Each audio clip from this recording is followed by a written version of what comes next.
台南市永康区一间知名的幼儿园爆发虐待儿童的案件，受害的家长上午伫议员林彦竹的陪同出面来指控，表示囡仔对这个月初伫校园内遭受幼教老师来扒头、强制灌食物，甚至还个过肩摔，互家长相当的心痛。我看到了，就是我女儿的好朋友被打，我当下真的很难过，因为他们都很小。然后老师用被子盖住他的头，小朋友在床上5分钟都没有出来。如果今天是我女儿窒息了，那怎么办？然后小朋友被重摔拉头发，真的很难过。老师打了我女儿的头，那我以为是我小孩太调皮了吗？调阅监视器看完之后，完全不是他乖乖的在床上铺棉被老师过来，什么话都没说，就从他后脑勺扒下去。那小孩吓到会哭嘛？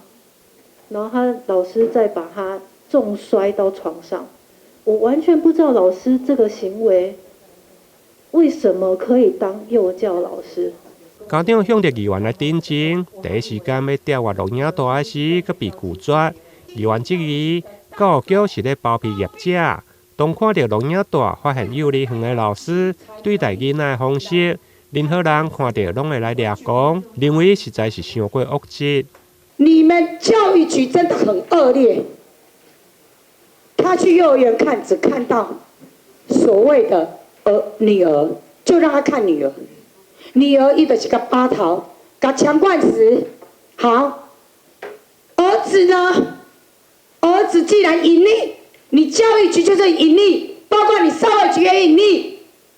他的儿子被重摔、被打头，你们既然隐匿，没让家长知道，你们不觉得你台南市政府，你相关单位是死气也有啦？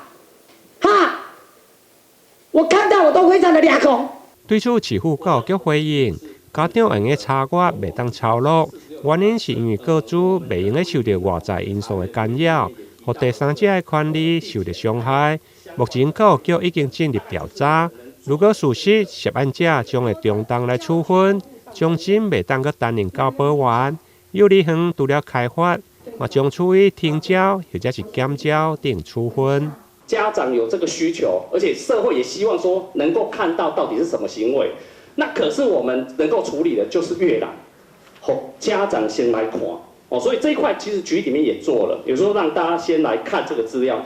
可是大家可能也要帮这个行政机关必须处理的点，这个依法行政的部分，必须把这一个个资的部分不受到其他的因素、外在的因素这个干扰，以避免第三人的这个合法权利受到损害。所以我们必须就是在现存的法令里面做这个查阅的动作，但是就是在查误的部分是有困难的。上午出席记者会，除了议员、甲家长、教育局，另外包括社会局、法制处，还有警察局，甚至市府秘书长方进成嘛拢到场。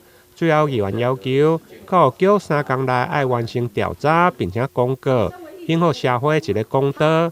未来类似的案件发生，一定要提供去识别化的监视画面给家长，袂用咧，搁再给家长求助无门。台南新闻引根采访报道。